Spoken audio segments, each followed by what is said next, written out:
But this next fight was probably the belt for the best mother or for the nicest mother lover, and that was Wonder Boy Stephen Thompson against Vincent Luque. And this was a welterweight bout where Stephen Thompson did take the dub via unanimous decision. And honestly, he was really close to ending it a couple times. This was a couple of times, yeah. domination. All there's just total domination by Thompson. Yeah, no, definitely. Luque had a couple of bright spots in the fight, but it was never enough to take a round.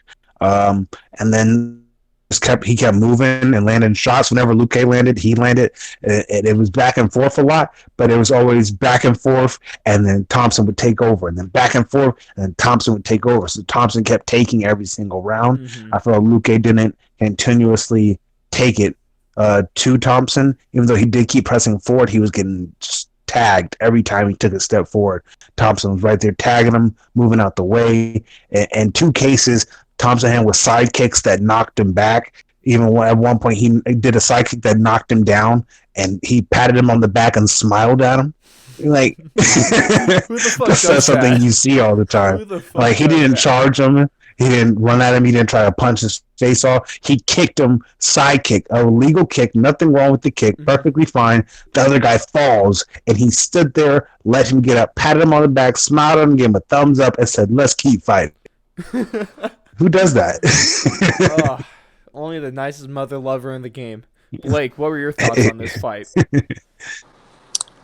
I think Thompson executed perfectly pretty much, except for the first round. That was like really the only round that Luque looked remotely dangerous against Thompson. For the most part, Thompson was keeping him at bay, keeping him in his, kickboxing range and just chopping away with those side kicks and even throwing in some wheel kicks in there, doing some two-punch combos, just keeping him at range the whole time. Three-piece soda. Pieced him up, man. Dropped him a few times in the third round, I believe. It was easy money, really. That's what it came down to, just easy money. Yeah, it was. After this fight, definitely. Steven came out and said that he did break both of his hands, and he's praying that he does need surgery on one of them. And is that just salt on the wound for Vincent? Because you got beat so bad that the guy you're fighting broke his hands on your skull.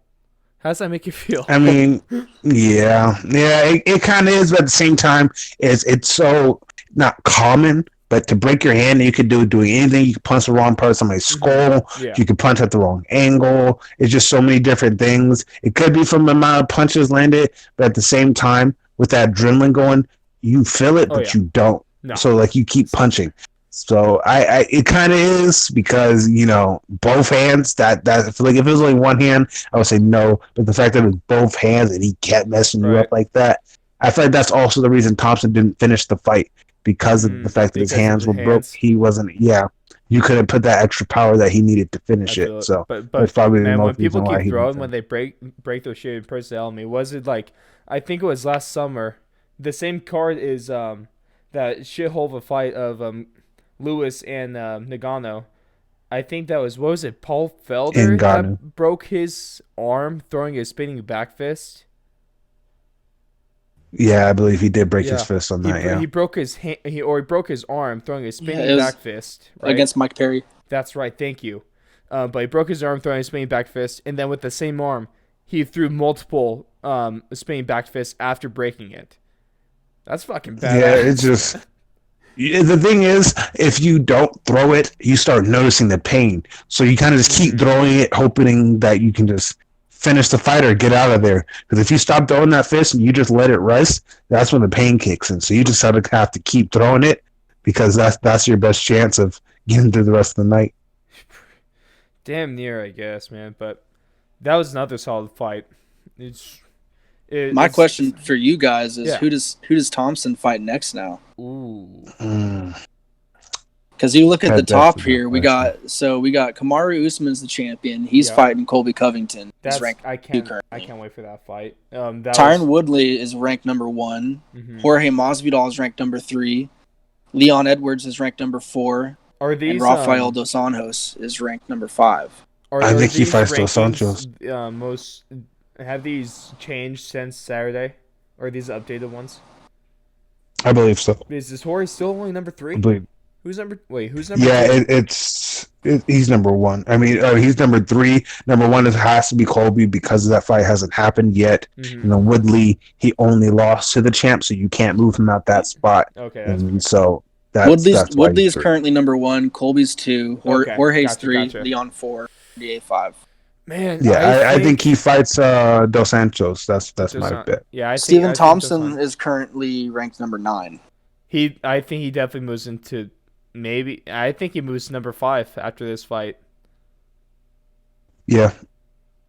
But his next, whoever it is going to be some of the top 5, and then that fight. He just beat number 14, so I don't think he's going to move anywhere. Yeah, I think he goes up probably. I think he probably goes 8 to 7, 8 or 7. So I think because of the fashion in which he did it, I say he goes up 1 or 2 spots. I say he does not break the top 5. Okay. I think he needs to fight Dos Santos because Dos Santos is 5, or Woodley. But I would love to see him fight Woodley again. But at the same time, I don't think he should yet. I think he needs one more fight and then Woodley or belt. Has he fought Damian Maia yet? No. I don't think so. That would be another fight that's out there. He's ranked number 6 currently. Oh yeah, I totally forgot about Damian Maia. Pretty good showing against Ben Askren. Definitely. Yeah. That's a fight that I'd be interested in, even though it's kind of a clash of styles. But it's a good test always to see the best of one aspect versus the best of another. Yeah. Of the game. Yeah, that's definitely true. There's a lot of different ways we can go with where he should go next. It definitely is going to be someone in the top 5 or 6. Yeah. I could see them also doing RDA versus Damian Maia too, since they're 5 and 6. Yeah. Yeah. Right now there's a lot of fights that could happen within that welterweight division. Yeah, there's a lot of fights that you could look forward to any division right now. Man, the honestly, divisions right? are just that. Maybe besides It's a great time for UFC. So I think it's beautiful.